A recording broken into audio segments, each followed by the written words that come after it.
What's going on, everybody? Eric Lindquist at Stochastic here on the Odd Chopper channel, coming to you with another edition of Lindy's Leans, Likes, and Locks MLB edition. Hit that like button, subscribe button, notification bell. Goes a long way for me on this video. Goes a long way for you. That way you become apprised whenever great betting content is going live here at our little neck of the YouTube woods. Awfully nice to get on the board in a pretty prominent way. We're sweating, of course, the one lock Toronto, but the morning session was phenomenal. Hope everybody was able to capitalize on some of the plays from that. In the premium Discord, we had it down pretty much too. St. Louis ended up pretty heavy against Jose Urania. First five comes through. Money line comes through for the game. That was really, really needed after a couple of rough days to begin out the week. But looking forward to Thursday. Short card, just 7 games on the slate and no NBA. So this will be the only Lindy's video available for Thursday. Friday, we'll come back to you with everything involved. But at 365, take advantage of everything that they have to offer over there. It's great stuff. It's only available in 4 states right now. I say it all the time, but I'm going to say it again.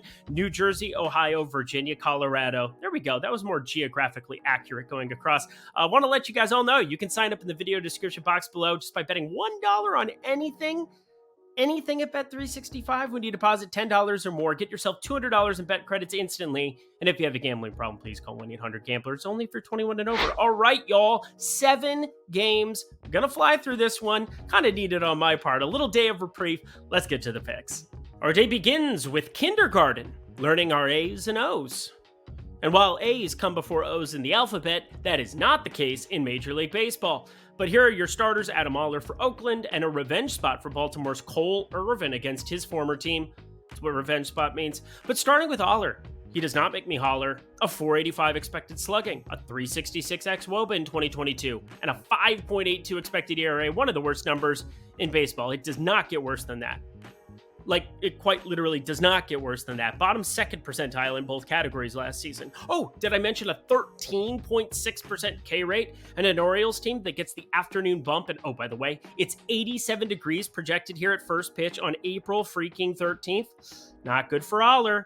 And Irvin on the other side. Damn, it feels good to be a lefty in Camden Yards with those pushback left field dimensions. In fact, if I'm the O's, just get a ton of lefty starting pitching and play to your ballpark. I feel like I've said that a couple of times on this program because none of their starters impressed me besides maybe Grayson Rodriguez, who had a heck of a first start at the big league level. But Irvin never had good strikeout stuff in Oakland, only a below 4 ERA last year due to the ballpark that was Oakland. It's a cavern. And already this season looks nothing different than last year. The fastball, changeup mix, going through it, everything looks identical. But first 2 matchups he had, the Red Sox, when they were healthy, and the Yankees, they're still healthy and rocking, and the A's, confirmed not the Red Sox and Yankees. They've got a 75 WRC plus as a team against lefties so far this season with no hope on the horizon. So the only question becomes, do we really want to lay minus 205 on the money line or minus 102 on the run line or any of these numbers over here? No, we do not. But I see the weather and I see an opportunity for this Oakland lineup to maybe actually do just enough for us, and I definitely see the Baltimore lineup going nuts. Gotta have a small like on the over of 9.5 runs here. Sure, the Baltimore needs to do a lot of the carrying here, but the 107 WRC plus against righties, plus warm weather conditions, has me happy to lay a half unit here. Wait and see if the numbers improve on the Orioles side, but I doubt it. Who wants to go out of their way to back Oakland? Not me, said me. To Tampa we go, and I mean, are the Rays the best team in the history of baseball? My God, the assumed undefeated Rays, when I do this video, they're up 8-3 right now as of recording this. Wild stuff. But as I said at the start of the year, just project this team for 10 more wins than you think because the front office is that good. But here they are again with one of their aces, Southpaw Jeffrey Springs, up against former Ray Corey Kluber. And their seasons are different. The righty Kluber, a 59.3% hard hit rate. The lefty Springs, 28.6% hard hit rate. Kluber, a 425 xWOBA and 313 expected batting average. Springs, a 195 xWOBA and 153 expected batting average. And the real kicker here, Kluber, 15.8% K rate. Springs, 42.2% K rate. Like, what are we even doing here? The Red Sox have no Duvall, who's now on the IL. Masataka Yoshida was scratched on Wednesday, and I doubt he plays here all aboard the Rays bandwagon yet again, friends. I get that the money line is like minus 178, but I swear this thing should be north of minus 200 based on everything that I'm looking at. Specifically, the 70% expected win percentage I have the Rays projected for. That makes the Rays money line here a lock, and if you wanted the plus money, the minus 105 you know what, screw it. Let's split exposure, shall we? Give me a lock on the money line and a on laying the runs. And you know why I'm doing that? Because this is my damn show. That's why I'm doing it. Rays, we're going 2 times. Lock the Tampa Bay money line. Get a little aggressive with a smaller player, the Tampa Bay minus 1.5, but plus 116, minus 178. God, it's like they haven't watched them play baseball all year. Adam Duvall on the IL too. It's pretty useful against a lefty. So gets it done for us. Go Rays. They keep the trainer rolling behind Mr. Springs. Enjoy. The faltering Phillies put Bailey Falter on the mound to saunter. My rhyme time is sublime. Against the Reds and strikeout artist Nick Lodolo. Falter first. He's not all that good. Although no walks and only 3 earned through 2 starts is rather useful. But as bad as the Reds lineup might be on the surface, their best hitters all come from the left side, evidenced by the 250 average and 100 WRC plus against right-handed pitching. 100 is league average, but being league average, that's actually a plus for a Reds lineup. They haven't been average at the dish for a long time, but on the mound, they've had some talent come through there. They shipped off Luis Castillo, Hunter Green can throw, but no doubt the cream of the crop, in my opinion, is lefty Nick Lodolo. The curveball is ridiculous. The velocity is solid enough, but the movement on that thing is just silly on the fastball, and his changeup, extremely improved as a small sample size from last year. In fact, he's thrown it more than his sinker this year, which is a big plus to his pitch arsenal because his sinker was a very obvious weak spot in 2022.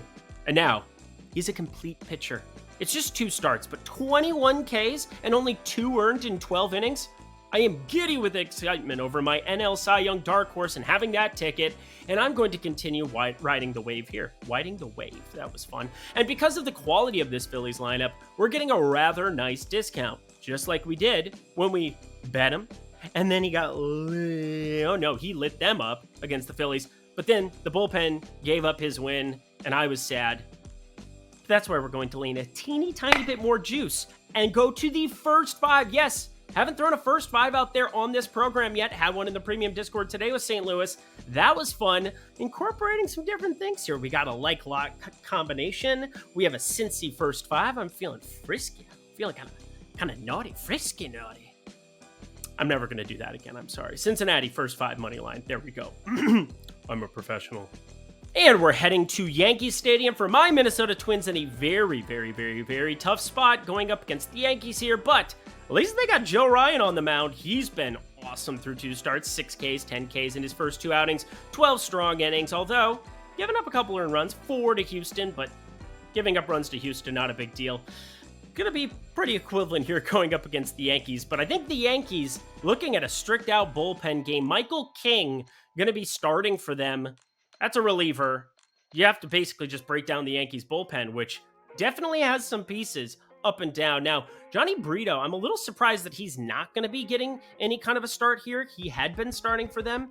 But again, Michael King is the listed starter as of recording this right now. So be on the lookout for that. Wouldn't be surprised if it changed to Brito and he's got that decent changeup. I think that's a little bit of a problem. Plus, Minnesota's lineup doesn't look all that appealing right now with Joey Gallo on the IL. You got Carlos Correa hasn't been in the lineup the last couple days. Looks really watered down outside of Buxton there on the Minnesota side. But I still have to lean towards their side because I don't find Brito to be super insanely good. Although that changeup, again, can be a very devastating pitch. I don't like picking on I don't like picking on bullpen spots in general either. So we're going to throw our hands up, playing that song, The Butterflies Fly Away, Minnesota money line, just a lean. You're damn right that was Miley Cyrus, and you're damn right, Bet365, they're the Miley Cyrus of sportsbooks. I have no idea what that means.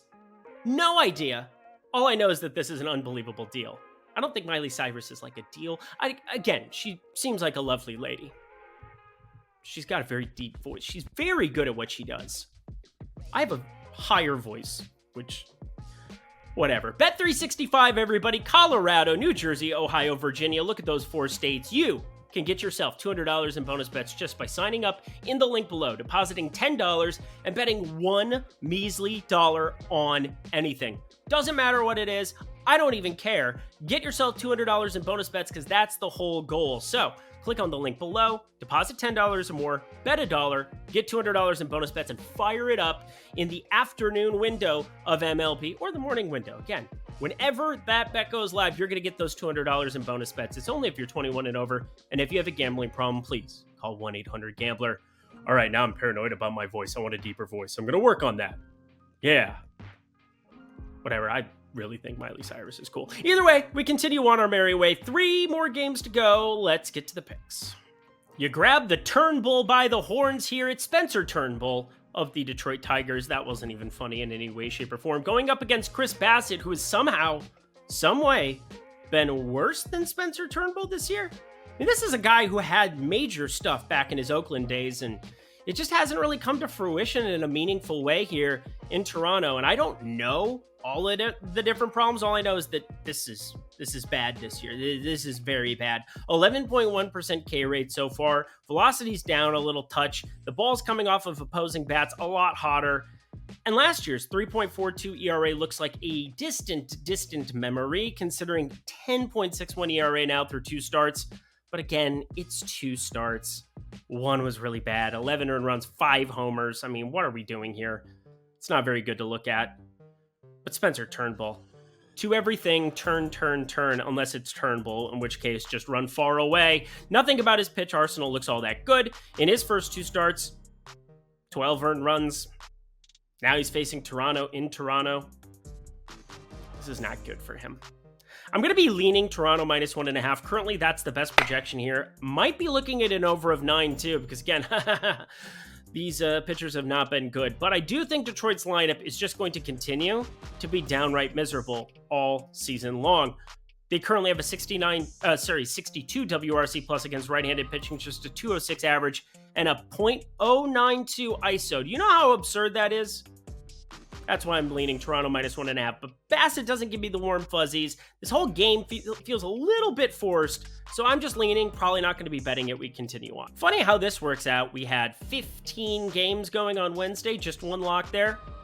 We got 2 on the card here. We're going to Pittsburgh and St. Louis. And one of the weirder trades of last season that I'm still a little surprised by is Jordan Montgomery just being handed out for a bag of potato chips to St. Louis.